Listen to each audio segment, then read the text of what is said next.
Lorsque j'avais 6 ans, je vois une fois une magnifique image dans un livre sur les forêts vierges qui s'appelait Histoire Versue. Ça représentait un serpent boa qui avalait une fauve. Voilà la copie du dessin. En disant dans le livre, les serpents boa avalaient le proie tout entière sans le mâcher. Ensuite, ils ne pouvaient plus bouger et ils dormaient pendant les 6 mois de leur digestion. J'ai alors beaucoup réfléchi sur les aventures de la jungle et à mon tour, j'ai réussi avec un crayon de couleur à tracer mon premier dessin. Mon dessin numéro 1, il était comme ça. J'ai montré mon chef d'œuvre aux grandes personnes et je leur ai demandé si mon dessin leur faisait peur. Elles m'ont répondu: pourquoi un chapeau ferait-il peur? Mon dessin ne représentait pas un chapeau, il représentait un serpent boa qui digérait un éléphant. J'ai alors dessiné l'intérieur du serpent boa afin que les grandes personnes puissent comprendre. Elles ont toujours besoin des explications. Mon dessin numéro 2 était comme ça.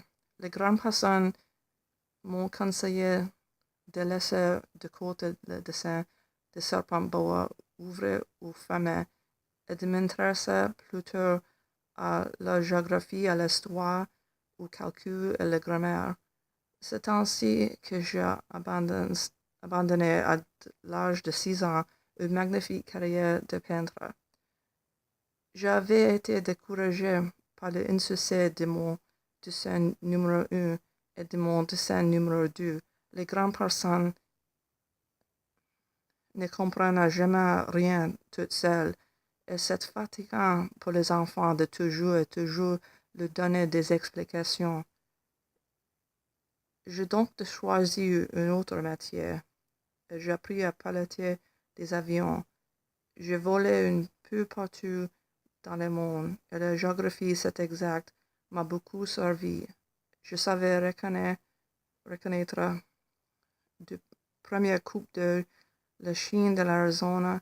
C'est très utile si l'on est égaré pendant la nuit.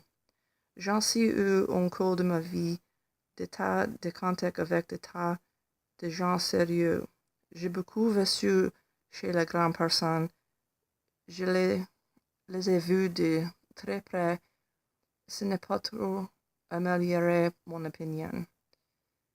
Quand je rencontrais une qui me paraissait plus lucide, je faisais l'expérience sur elle de mon dessin numéro 1 que j'ai toujours conservé. Je voulais savoir si elle était vraiment compréhensive, mais toujours elle me répondait: c'est un chapeau.